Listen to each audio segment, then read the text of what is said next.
Want more to listen to while you draw and paint? Remember to visit schoolism.com. You'll find art courses, live workshops, and over 100 free video interviews with many of the top artists in the art industry. Where do professionals go to keep learning? Schoolism.com.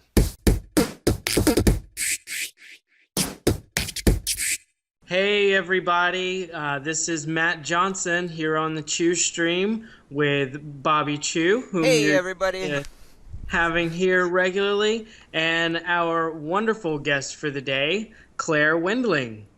Hey, I know a lot of people in the chat are already excited to talk to Claire. We're going to get started right away. Claire, I would love it if you would just tell us all a little bit about yourself. We've been admiring your artwork for years, and we would love to hear a little bit of your story. my story about what? What do you want to know? My childhood, maybe? No, it was too long time ago. I'm a very old person. Uh, my story. When do you want me to start? Ask me a question, you, Sh- from yourself. Sure, yeah. Tell us about the first comic book artwork that you did. The first comic book was called Les Lumières de la Malou. The first one was this. I started the first one. I was 19. And that was it. At first, I didn't want to make comic books, but hey, I started and I had my boyfriend, and we decided to write a story. And he was the writer because I'm too messy to write anything, and he had better ideas than me. So that's what we did, and we enjoyed our time doing that. But after a few years, I was done. I wanted to actually doing illustrations, animation, any kind of drawing, but You know, Claire, sorry, if you mind me asking, you're talking about your illustrations and everything. It was something that I always wondered is where did the ideas come from, do you think? I wish I knew. Actually, I always think that I have absolutely no imagination. I'm always uh, amazed by the imagination I can see in the work of other people, and I always feel like a blank mind. Sometimes I have ideas, I don't know where they come from, and just because I want to draw something, when you're a kid, Hmm. when I was a kid, when I was drawing, when I was, playing with um, modeling clay, it was to make myself not friends, but objects and characters and like little animals and little things and little objects. I just wanted to enrich my environment. I just wanted to, yeah, possess, make myself new friends and make myself new companions and make myself new stuff for play with. And So they're not same thing. inspired by, you meet somebody and you go, "Oh, that person, I could see this person as a evil fairy," and then you draw them as an evil No, fairy. I don't look at people. Mm. No, Ah, that's interesting. no, Um, actually, I have really hard time to recognize people. It's much more. This effect I can feel it when I see animals, but people no, no. I'm not a very social person. When I was young, I haven't met kids until I was 5. So for me, people is something that I had to learn how to live with. It's not something that sometimes I wish they don't exist. So you feel more in touch with nature, with animals, with just the Uh, earth.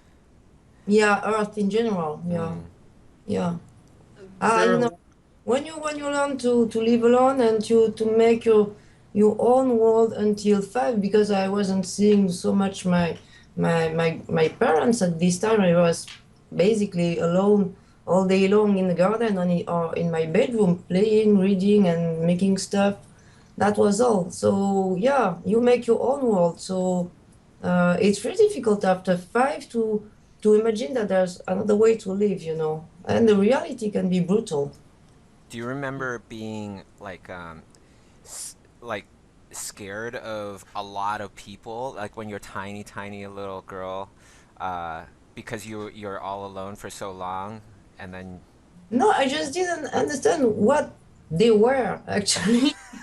The first time I went to the kindergarten, I just couldn't figure out that they were like human people because I just didn't know that I was a human person. So I remember that at first all I was seeing were just agitated creatures with indestructible faces. I just couldn't recognize one from the other one. And it was weird. Wow, So yeah, that's I've learned how to live without people. well, that's something interesting. I think I read in one of your interviews that you've always really created for yourself first, right? Yeah, To make yourself happy. It's yeah. That's very important, I think. We talked a little bit about that last week with Steven Silver. What can you tell us about making artwork just to be happy for yourself? Because sometimes when you a lot of people, when you feel bad, when you're in depression, when you're sick, people tell you that, oh, you should make a kind of art therapy. You use your art and you express your actual feelings, feeling bad on the paper. No, when I feel bad, I'm sorry, but what I want to see on the paper is something that comforts me. It's not art Mm, therapy, but it's like I have to find inside me what can remain good.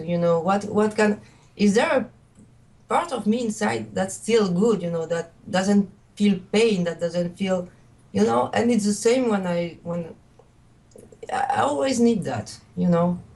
The drawing for me is now a balance. mm. do you draw every day now? Nah, Yeah. I'm not like you. I try to draw every day. Not it's no, because I learned also to accept that some days I have to reboot the system, and Mm, when I try that, when I see that I can't draw, when I see that when I realize that my mind is too blank, when I realize that my hand just doesn't want to comply, and I'm just seated and at my table, and I'm just seeing the hours uh, passing by, and I'm just losing my time. I'm losing my time, and I've accepted that sometimes I just need to rest, reboot the system, fill my mind with new images, fill my mind with the outside world, fill my eyes as well. You have to sometimes, refill a bottle before pouring a new drink. mm. Mm, that's a very good answer. And I should have pointed this out early on when we started, but a lot of our regulars know this already. If you have a question for us, put question in all caps at the beginning of your post in the chat window there, and we'll be sure that we get it in there if we have time today. Someone had a great question here, Claire. Do you sketch in public often? Because someone asked that they find it uncomfortable to sketch in public. If maybe they were drawing people, Probably they I may be annoyed. I don't draw people. I Yeah. when I don't find uncomfortable to draw outside in public. What you mean in public? In front of people? Like in a In a cafe. cafe, in In, a no, no, I'm okay drawing in a cafe because nobody cares actually. You yeah. know, I do my stuff, and I usually I use the cafe to distract my mind from the concerns and the worries I can have at home. When you're at home, you see your table, you see your work in progress, you see all the things you have to do. When you're outside of your house, you are disconnected of that. So you have plenty of time to just think about what's in your mind. The futile things that you can think about, and you know that you have 1 hour to spend in a cafe, or more or less, whatever. And so you use this time, just you you use your time doing something. So you're not getting bored. You're not looking at you're not watching your phone and your social medias for hours. But Claire, you live in Angoulême, there's lots of artists there. There's lots of Yeah, artists of all sorts. They never recognize you? well, I have friends, No, so but you're in a cafe and nobody no, bothers you. in France, I'm not very famous, and art is not like I'm not a movie star, so no, nobody recognize me.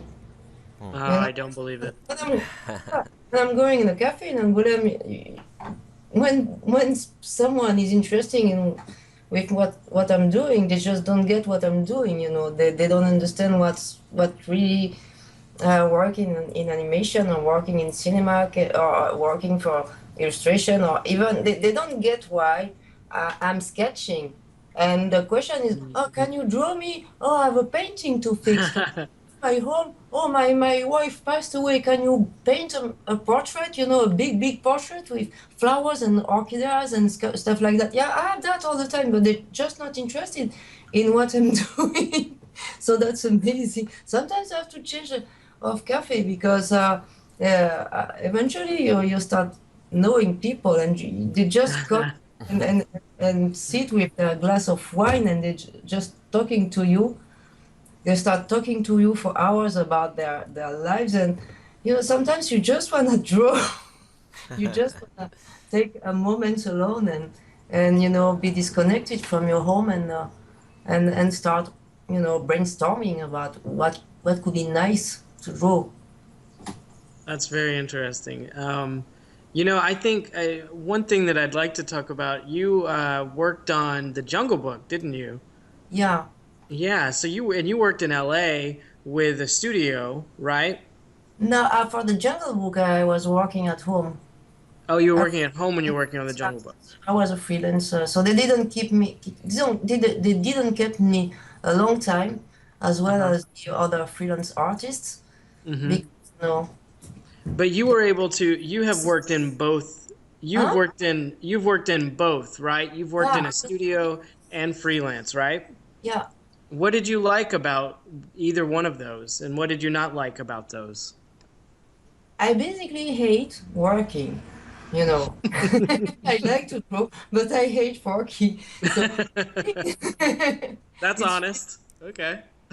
well, human beings shouldn't be forced to work for a living. It's so unfair. We should just enjoy working, enjoy doing things and feeling useful. That's not the same thing, than being forced to make money.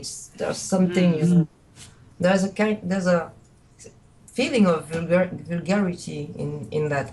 But yeah, well, in a studio, what was difficult for me was that I had to drive my car every day, arrive in at 9 and start, you know, developing, creating, being, finding cool ideas, and doesn't work like that. I work at night, so it was really not convenient for me. So I was basically sketching when I was sketching for myself in the studio. So I was passing my time because my way of working is more like I'm doodling, I'm sketching, I'm doing whatever, and then I switch on an actual drawing. But it's not like warming up. It's like I need my brain to be occupied by many things, and in the meantime working on my piece. So it was difficult for me to at the studio to get this kind of focusing ability. And when I'm at home, my big problem is that I tend to procrastinate. So, and the other problem is that because I basically work these days and these last years only for myself, on except rare assignments I had. I have to organize my time depending on what I wanna do, and what I wanna do is I make books, and I have to think in advance about what I'm gonna do with this book. So it's a very messed up process. you know. So I don't know. I prefer to stay at home because well, I prefer the drinks I have in my fridge than in the Yeah. kitchen of the studio, and I'm not forced to spend hours in a building. And if I want to go outside in the afternoon, I can, you know. That's wonderful. I think a lot of artists look for a way to be comfortable like that. It's not being comfortable. Well, the golden cage is both sides. Mm. Being free as its advantages, but it's a lot of inconvenience as well. Oh, You, okay. you are you really feel insecure more often Huh. because you're the captain of your boat, you know. All the decisions you have to make them and make them right because you'll have to stick with your own decisions for a while until the work is done and until you have to realize if it's good or not. You can't think forward so much about is it useful what I'm doing or is it a mistake? Is it, you know, and you can't always do things on purpose. You are in a process of doing the things to get a more consistent ensemble to be done. It's different. It's not like, you know, nobody gives me a task to do, you know, like work Mhm. this character, develop this character, this kind of stuff, that the things I was doing in the studio. It's not like nobody pitches me anything to do in the morning. Yeah, and if you don't get anything done, then you don't make any money either, right? So that's very, Yeah, yeah, exactly. you're in total control. You learn the hard way the value of money. Mm. Yeah, that makes sense. It really does. This kind of leads to one of our questions from Isabella. What do you do when you feel stagnant? When your art doesn't feel good enough or like it may not work for a client? What do you do when you're not in the mood to create? I don't create. That's awesome. That's true. You did mention that. Yeah. And I tell the client, listen, I think you asked me something that I wasn't able to do, so ask somebody better than me for doing that. So it happens to me, but Mm. usually I manage to, you know, it's been 30 years that I'm working, so eventually I can give a decent work in the end. So yeah, I force myself. It's not like, you know, I'm indulging myself all day long. You know, it's not like that. I seem to be joking, but no, I remain professional, and I give the work when it has to be done anyway. Hmm. So you when you work, you're not always creating. You are doing a lot of rendering. You are doing a lot of execution work. So Hmm. when you have the basis, you can do something decent. Doesn't mean that you will be proud about it, but it will be done and you'll get the money. Yeah. Yeah, that makes sense. Bobby, what about you? What do you do when you're stagnant? Do you ever have just a blank page in your head and you can't get rid of it? Yeah, yeah. Especially lately, I've had very a lot of problems just thinking of anything good to create, anything like a good idea. You know, I'll start on it and I'll be like, why am I doing this? For I was feeling the same lately. I think really? it's I think it's a winter feeling. Huh. Could be. You know, our winter in Angoulême and Toronto can be very gray for a long Yeah, time. Um, it's sun deprivation that makes you feel like that. I'm sure about that. yeah.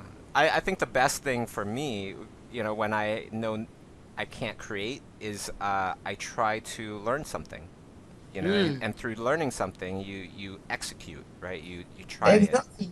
I'm doing the same actually. Instead of just mumbling and feeling bad, you know, I've learned, oh, I need to learn that in anatomy. I need to watch that. I need to, and after a moment, it becomes a pleasure to have learned something, and you feel better. Yes. You feel better you maybe you didn't draw anything with a tremendous idea, but at least you've learned something, you know. It's not like you've been lazy. And you don't have to really worry about the idea of what you're creating, Yeah, right? exactly. Yeah, Hmm. it's kind of like rendering. It's almost therapeutic sometimes. Oh, I Oh, got nothing to think about. I'm just gonna render this how painting. can you do that? I just hate rendering. It's like I would prefer taking an arrow in in the neck than doing some rendering. Sometimes it takes so much time. It's like oh, when I do it rendering, I just want to draw something else, you know. It's not therapeutic. I just can't focus. Do you think that's why you do so many drawings? Yeah, yeah, yeah. Because I couldn't work. I couldn't draw for years, you know, a while ago, 4 years ago, and um, when I start back drawing, and when I, you know, started to feel good with that, you know, and I realized that I had 5 years with doing nothing behind me. It was like I was in deprivation, you know, very intense deprivation, and I needed to fill up my life and my desk and my drawers with tons of papers and drawings. I need to fill back everything, you know, to fill back the years I missed. Now, I'm kind of going through that as well, not nearly to the stage that you went through, but with my arm problems and things over the Oh, years, it's been harder and harder to draw. But now that I'm getting better, I have this new appreciation for drawing and doing art and without pain and stuff like that. Do you feel the same when you started drawing again? yeah, yeah, exactly, exactly. Each time, sometimes you're in the flow, you know, you're in the flow and you want to stay in the flow and you just don't sleep, you keep going and you making stacks of stuff and it's just like an addiction. So yeah, yeah, I really feel that. It's absolutely, yeah. And addiction is the perfect word, especially, lately, the thing that has helped me to kind of regain my creativity or my love for art and creating is learning ZBrush. And No, I wish I learned ZBrush. oh, you would I, do so well in it. That would be is it amazing. easy? Is it easy? You know what? Give you I'll give you a course that we're working on Schoolism. It's with Thank you. Justin Goby Fields. The main problem that I found with ZBrush is that there's so many buttons. There's so many of I, everything. What do you yeah, use? You know? And a lot of the problems with a lot of classes about ZBrush is they go, okay, yeah, this button does this, and what we really need is an artist to come in and say, these are the tools that I use for this. These mm, have helped me the most. So just, use these like this and okay. use these like this. It's much easier. Okay, anyway, I don't do ZBrush, but what I use is modeling clay. Very often when I draw, sometimes you know when you're stuck on a position, when you have an idea, but you just can't formulate it in a two-dimensional space. I grab a piece of modeling clay, you know, something really cheap, something Hmm. uh, the clay that you buy for kids, you know, the same kind, like €1 the box. So it's really cheap, and you don't have to learn anything. I just model my the, the the the character or whatever I need, and I just put it in position, and it doesn't take time. You know, it takes maybe 5-10 minutes max, and it's very approximative. It's a roughy stuff, but in the meantime, it's really sensual. Hmm. So it's not ZBrush, but still, it's like Yeah. sculpt. And it helps a lot, for even for your arm problem, modeling could be nice for you, Bobby, because you make your hands moving, and it's like gymnastic or something, working out with your hands. That's very It's true. That's very true. Yeah. A little it bit of physical sounds therapy there, yeah. it sounds silly, but after a few hours drawing, your hands can be stiff. Mm-hmm. So modeling is pleasant. It's relaxing. I didn't do modeling in real life, but I did stone sculpture. Mm. And that, Stone sculpture. yeah, that It's actually hurt my hands a lot more. you. That's, I can just see Bobby Chiu over here with a chisel and a hammer going to town on a piece of stone. Yeah, well, not a big piece of stone, but like a small one, just, yeah, but you need goggles, you need a hammer, you need a lot of things that make noise. yeah. Nah. That's fun though. If you, Yeah. yeah. Well, do you like one medium over another? You do, a lot of you don't use the computer as much as some artists. You do a lot of traditional artwork. Do you have a Yeah. favorite tool? Yeah, pencil is the simplest tool. Actually, simplest is not really the word I would use because I get tons of pencils, tons of because they have all their specifics. So, yeah, pencil. It's my lazy. It's a Yeah, lazy tool. it's the go-to tool. I hear you. Yeah, Um, it's convenient if there is no more electrical power, I can still draw. So. yeah, that is true. Actually, Uh, I don't have a lot of devices for drawing on the computer. And anyway, when you're drawing on the computer, on a Cintiq or a tablet, whatever, you just stay still. You don't move a lot. mm, So, and I appreciate to move the paper. I need to chase my eraser when I lost it. I need that. It's something I need to move all the time. So. that makes a lot of sense. And thank you, Chloe, for that question. By the way, I didn't mention that was from one of our audience members here. Another question I really right here from Jenna.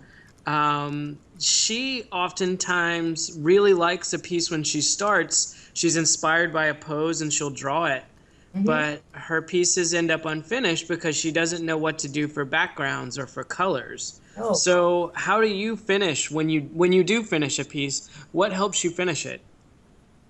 Hmm. Actually, I have the same problem. Sometimes I'm just happy with the pose and the character and the thing. Instead of staring at my unfinished drawing for hours, I just let it stand for 1 day, 2 days. Even unfinished. I tend to let my stuff unfinished, like in a rough state, for later. Mm-hmm. So I can forget about it and see it with another eye. So you don't know in between what you're gonna see. Your brain is processing when you're not working anyway. So you're gonna, for example, if you're going outside and you see something in the street, it will help you to, oh, this thing can be included in my drawing. So your brain is always processing. Actually, when I draw, I make a tons of doodles very often, and sometimes just because I want to draw this, I need to remember that. So I take a lot of notes of graphic notes, you know, because I want to learn a lot of things. So I just take notes. So I remember to that I have to learn that, and that I try to remember stuff for later. So I fill pages of things that I'm gonna use later, and in I let that rest for a moment, and when I go back to my roughs and my doodles, it makes more sense. So it helps me to do a very a drawing with a background or whatever. Because That's at the first time, at the first time, it's very rare when I think about everything I'm gonna put in a drawing. It takes time, but I need to trick my brain so I can let it work a moment without being active on it. That makes sense. So you work on many pieces and come back to them at different Yeah, times. yeah. Okay, that's wonderful because I think that kind of is a good question because everyone has a different style. Yeah. Bobby, do you think you work on multiple pieces at once like that, or is it different for you? I go through stages. If I'm good, then if I'm at my best, then I have a little sketchbook with ideas that I sketch in it constantly, and then I will take my favorite ideas and, you know, work on them more. Mhm. Um, when That's what I'm, I'm doing actually. Yeah. that's what you do as well? Yeah. Sometimes sometimes I start right away on an idea, and because I feel good because I've been really well warmed up. So that's fine. I'm in the flow, and I can keep going, working, and I finish the drawing. Or but the most of the time I'm using the delay process. Mm. Yeah, I Okay. found a lot of writers do that as well. Like they'll just have a little tiny book of ideas, Mm. and they might think about their movie for like 10 years, and then when it comes out they say, "Oh, I worked on this for 10 years." But really it's just small little ideas over 10 years as they're working on other things. And then just like an egg, at a point it's ready. It's ready Yeah, to turn into a exactly. drawing. Exactly. And the thing is that with that process, when you have to do the execution, the rendering, it it doesn't take time because everything suddenly appears clearly. Mm. Yes, yes. Hmm. Mhm. So, for That's example, for a very complex drawing, sometimes I just need to work for 2 or 3 hours, and that's all because everything has been set up way before. and you do multiple versions of the same piece sometimes, right? The same idea over and over again. Yeah, Mm, like when I was doing that when I was younger, but sometimes I sometimes I still do that because I feel that I missed a point, and it's really drives me mad. do you Mm. ever post anything and then after you post it you're like you think of a better idea for that drawing? I do that all the time. Well, sometimes, yeah, yeah. I think that we are all like that. It's like when you post something, say, "Oh my goodness, I haven't." You see the mistakes, but it's too late, right? So all you have to do is to draw something else and try to be better this time. Well, someone else, Mega Chan Doodles, has Meg Chan Doodles Mhm. has a question here, and I like this a lot because this is one of my questions for you as well, Claire. Your artwork has so much personality. You can draw a lion that looks like I could walk up and cuddle with Mhm. it, or they have such innocence sometimes. How do you feel your work gets personality like that? How does the personality of your characters come through? Maybe it's the best part of me that expresses itself. I Because don't you know. have always loved animals, right? Yeah, well, they are normal in my life. So, I have cats. They are very nice with me. So maybe that's why I see all animals, uh, And you have a like that. indestructible fish as well. That's like a super Yeah. fish. It She has a just, superfish? it just doesn't want to die. I just don't understand that. It's more than 20 years old. Wow. It's huge, and he had beaten me several times, and it's like a prehistoric thing that comes through the ages. I don't know. I don't remember I had it when he was a Not baby fish. It's just like, and yeah, it takes a lot of space in my studio, actually, like like a wall, because it's really huge, and I really would like to use this wall to have a bigger table to work. That's That's really so funny. Wow, not a lot of artists can say they've been bitten by their fish, so there's that. yeah. I had piranhas when I was younger, so I'm pretty used to be bitten by fishes. That's my story. Oh, that's so funny. Um, wow, let's see. Any other questions from everybody out here? Just reading down. You guys have so many good questions. Thank you guys for sending so many our ways. Yeah, Wait, Um, also I want to mention for anybody listening afterwards, and you're like, how do you join in on these live streams? You just sign up for the Schoolism newsletter on schoolism.com, and we email you before these streams come out. Very good, very good. Amy has a question here. In what ways have you seen your art and ideas evolve over the years? How do you feel it has changed? wow, And I maybe what has caused to change? What has been a change? What has caused change for you? change. Maybe the change comes when you feel more confident, and instead of drawing just the things you're able to draw, you Hmm. are able to draw what you want, and that's the change.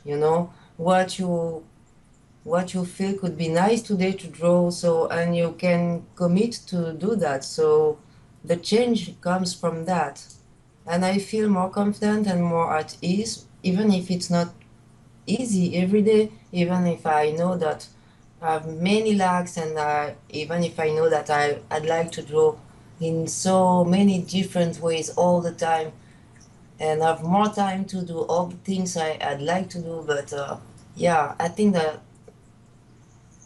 yeah, maybe I'm more hungry than I used to be. Hmm. I have a question. Like,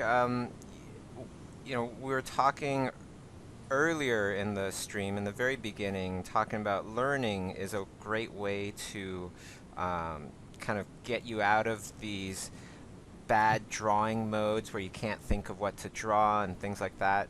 Um, what's one of the most kind of important things that you've learned recently? About uh well, as I said, accepting that I had bad days.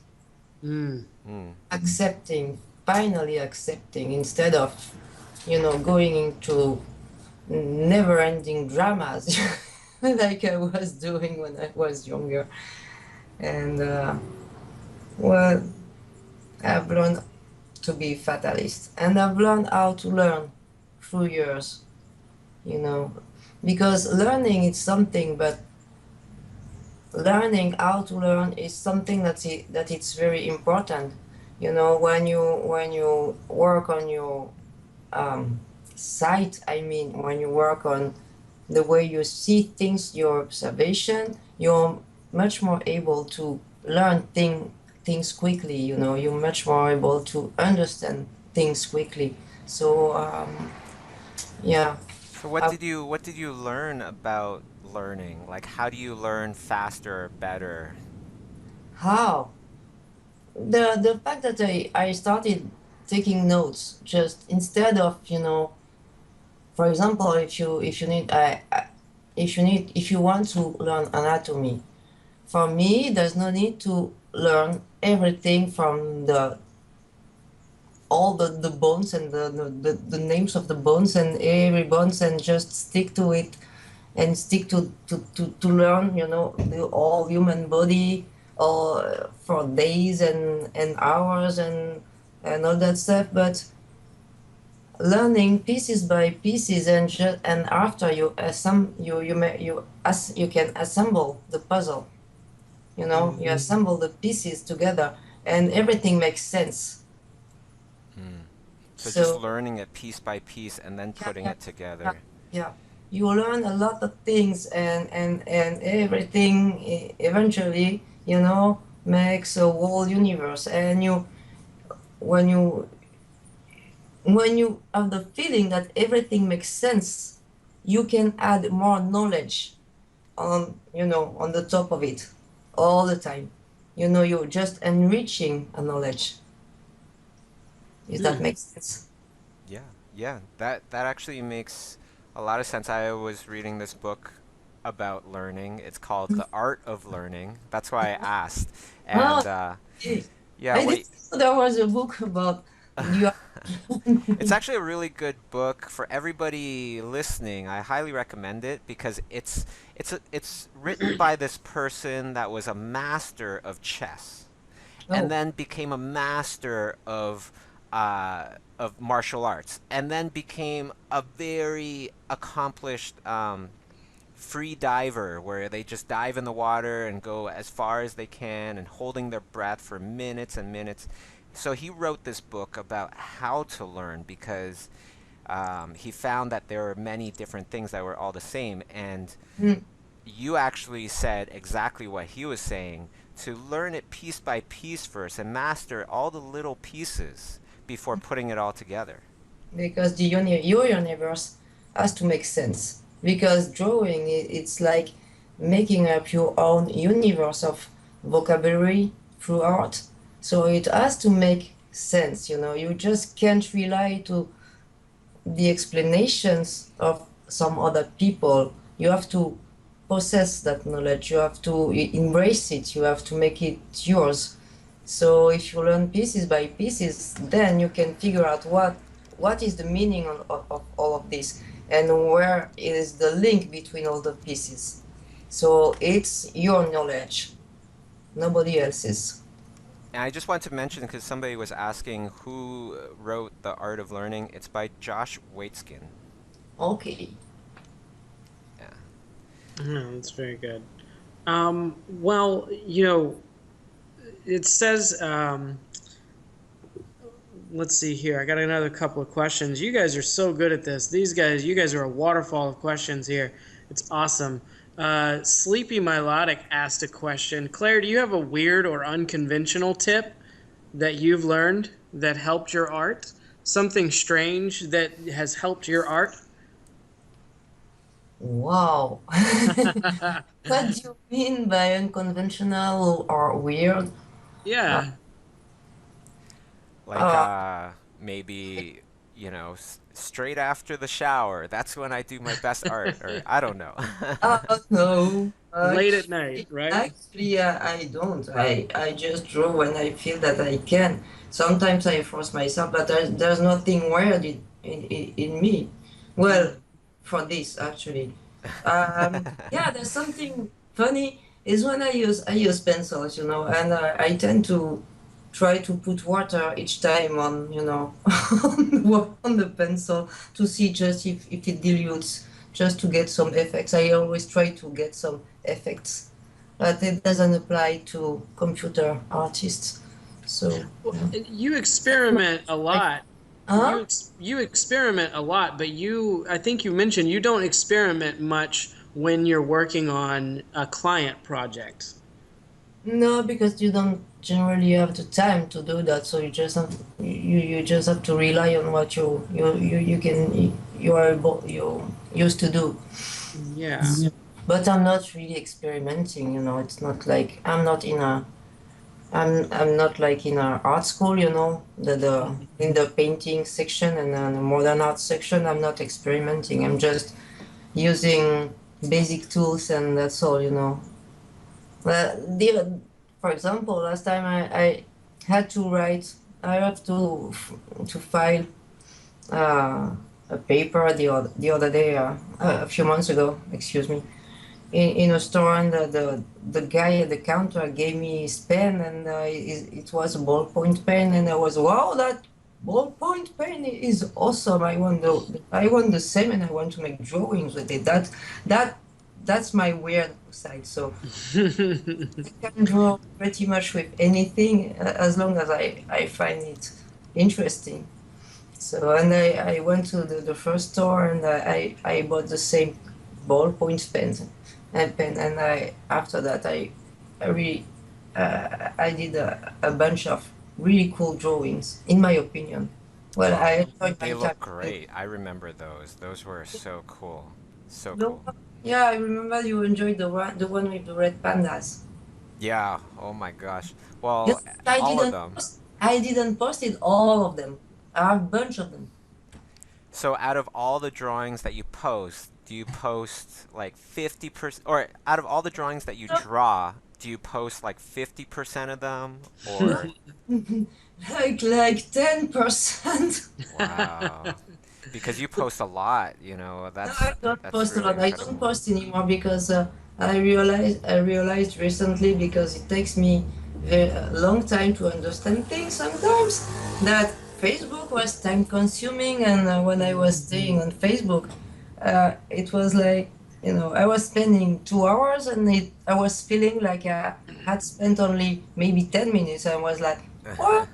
But lifespan is not that huge, so I try to do something with my time instead of receiving a flow of Yeah. information and pictures, and that can't be unread, and that can't be unseen, and it's really really confusing, because after 2 hours on Facebook, I was unable to produce any single personal thinking. Like I was like dried out of You know, everything. Every living thing inside my brain was out. So I was just, okay, I don't post anymore. I hey, posted life I posted something this afternoon, actually, to be nice. that is So awesome. People will be looking forward to that. sometimes I remember I that. saw it actually. It looked awesome as always. You did that one in Florence? No, no, no, I did that one before Florence, because I'm still recovering from Florence. Actually. Oh, really? Was it was it I wish I was there. This is like one of I my favorite trips to go to Florence for the Schoolism workshop, but I couldn't make it this time. For once we could say bad things about Bobby. No, we enjoyed our time. It was really, really intense, and we had really, really good time with people over there. And the weather, my goodness, poor people, poor guys in Toronto. Yes. Well, Can only yeah. imagine what it must be like to live and work as an artist in Florence, right? It's like the California of Europe over there. Maybe it's in Florence, but because it's too big city for me. But in Italy, definitely, definitely. I wish I could live in Italy. Well, so many people would say they wish they could live in France, so you You are want lucky. a house? We can exchange. If somebody has a very nice house in uh, a house in Italy, who wants to exchange with mine, I'm fed up of the gray sky. Claire Just is be open to careful changing feeding your places. fish. I take the fish with me. I think he gonna live 40 years more. So you know, I think that thing is gonna bury me. Oh my goodness. The fish will outlive me. That's funny. You mentioned Facebook, and yeah, life is too short for too much internet time, right? Yeah. I would say a lot of artists feel pressure to post artwork online. It's great to hear that you have so many that you don't post, because oftentimes we see all of our own artwork, and oh, only one of mine was good, but everything that Claire posts is good. It makes people think everything you do is so good, right? How do you feel about that? I feel well. The thing is that why do I post? Why was I posting? Because when you don't post, when you don't expose yourself on the social medias, you don't exist at some point. When you're a freelancer, when you're doing books, well, you have to live with your time. It's not like, I just can't stay at home ignoring that the rest of the world exists, and hoping that people will remember that, you know, I'm actually doing books sometimes for a living, or that sometimes I need an assignment in a studio to make money, or to work with a team, because it can be nice. It's very difficult. I hadn't find the balance yet anyway. So Hmm. I post my stuff.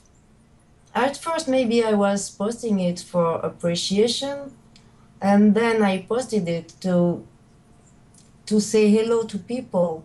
you know, Mm. and to be sure, and it some at some point it became maybe an addiction, not posting but staying, you know, staying in contact with people, and I've met a lot of amazing friends. There's a lot of people I wouldn't have known if there was no Facebook, you know, so I can't blame that too much. But in the Mhm. meantime, it's very difficult to find a balance between, you know, being on the social media, posting, you know, staying in touch with people. It's very difficult for me because I'm a very solitary person. Okay.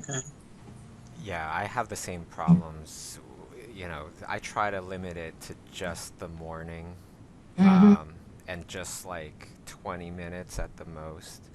Yeah, but when you post something after you think about that, you think that people will answer. You think about that simple fact of posting, of, you know, deciding to be in contact with the outside world. Well, the outside world that's just behind your screen, you know. It's like there is a giant world and a giant mob just behind your screen. It's like you're not alone in your studio, and it just sometimes it confuses me, you know. Sometimes I just want to be alone. That makes sense. That absolutely makes sense. Do you If, have times when you're uncomfortable sharing your art? Hazel Richmond asked that. Thank you, Hazel. if Um, if I'm uncomfortable sharing my heart, yeah, because you know, I'm not uncomfortable sharing my art because it's what I'm doing for a living, you know. So, right. of course I'm not uncomfortable, but what I'm comfortable with is sharing too much. Mm. Sharing too much, you know. I have to, if I post everything I do, people won't buy my books anymore. So what's the point? You have to hold some of it back, right? You gotta just give Absolutely. them a taste. Yeah, Well, absolutely. would you guys say that, this is another great question from someone. Sometimes confidence and, posting on the internet too much can tie right into this. Someone's confidence as an artist could be taken for arrogance, like, oh, look at me and look what I did.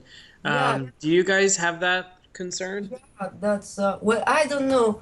I feel very humble about my work, so I always feel that there's something better that can be done. So it's not like that, you know.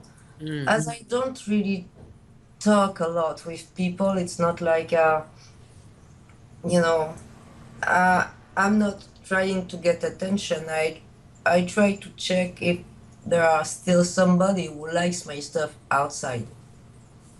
That's That very cool. that's much more like that. Yeah, I think speaking on that question, I definitely have my confident moments, but most of the time it's not. And especially because I have, friends like Claire on my Facebook where I see her stuff, or, it definitely helps to check in and say, okay, yeah, you still have a lot to learn just like everybody else. And the other thing that has helped with that is, when I do these streams, it's also an excuse for me to, okay, I need to paint something, I need to make a little video for the stream so we can play it. And these videos have been very much all about the paintings and drawings that I'm not comfortable with. These are all things I'm trying to learn, like this new Hmm. program, I'm trying to learn it, right? So then Mhm. I just kind of expose it. So definitely not confident about those But things. but for me, you were the master of confidence. Well, I For am. me, from my point of view, from where I stand, say Bobby Chiu is the most confident person ever. Not not like arrogant, confident. Like I know where I'm going. You know, I know where my skills are. I know what I can use for my purpose, and it's amazing. You know, and you're telling me that it's not the case. My Well, world is collapsing. thank you. Your world has not collapsed totally. What I am very confident in is that I believe that I can accomplish many things. But I believe that, anybody can really accomplish so many things. You just got to put in that effort, right? You got to put in that 100% effort. And if you're not scared of that, then you can be totally confident about it. Yeah, but even if you put 100% of efforts, sometimes, it's like surgery. I read that one day on Facebook. It's like surgery. Even if you spend hours on a patient, eventually he may die. Mm. So sometimes you spend hours for nothing. So no, I'm not that confident. Well, that's That very true. That's very true. And I know this, but I just choose every, not to care about it, every because every day when I wake up and when I think about my drawing, I'm like, no, no, don't think about drawing. Don't think about drawing. You're gonna ruin your day because just after that first part, it's like anyway I'm unable of doing anything because how I just see the complications that I can encounter, you know, on the drawing because I'm just sometimes it's like chewing a drawing in your head and chewing the process of the drawing in your head in advance. So you basically ruin the thing. You have to leave room to be surprised and happy with what you're doing at the very moment you're doing it. So I prefer not to think about anything. That's why I like to work at night actually. When I'm tired, I'm not, you know I don't have enough conscience anymore. So I'm very tired and I work, so I just can I just have I just enjoy the moment I'm spending with my drawing because I'm just good at that at the moment. Otherwise, during daytime, it's like I'm overthinking, so it's not good. Well, I think that's something that's so inspiring about your work, Claire, is that you are very in the moment, and it allows all of us to see that you're carefree with the artwork that you create, and it's inspiring because if you're not focused on the finished product all the time, you can create something great, and that's a really good thing. It's a luxury I have because I work for myself. Mm, you could feel that joy. You can feel the joy in your art for sure. absolutely. Sometimes yeah. That's why sometimes I have difficulties to sell my drawings, for example, because there are moments of my life I enjoyed, not because the drawings are that great, but I know that I enjoyed doing that at the moment I did it. And It's that like is why a I, it's like a yeah. photo album almost, right? Yeah, Of the because memories that you have. for me, when I'm good with my practice, it's when I achieve to have this weird conversation with the paper, with the drawing. There is an exchange. It's not like I'm forcing the paper to comply, to give me something. It has to be an exchange. The process of drawing brings you something and you bring something to the drawing. You surprise yourself and you see what I mean. It's a connection you can have with the process of drawing. That's why it's not very when people tell me that, well, I can see the drawing so adamantly in my mind, and when I try to draw it I Mm. can't. Yeah, because it's impossible. And you deprive yourself from the pleasure of being surprised by what you're doing. You know, you may discover less, but you may discover more. Being That's always a great surprised by feeling. your artwork. Yeah, absolutely. We just have a few more minutes here. We're going to try to wrap up soon. There's so many questions that I wish we had the time to get to today, Claire. But something that it seems to be a little bit of a common thread among a few questions here is the idea of doubt in your artwork and when you started to feel confidence. We talked about confidence a little bit. Is there a point where you started to feel confident in your work that changed for you? Either Bobby as well as Claire. I'd love to know. Is there a point in history or in general? Because doubt comes with every drawing. Comes and Because goes, right? It's this yeah, constant battle. yeah, that's part of the exchange. The exchange I was talking about, because doubt, well, you may have big doubts like what am I doing? Am I even good at drawing? Is it consistent? Is it coherent? Am I choosing the right style? Am I choosing the right tool? Am I choosing the right color? Whatever.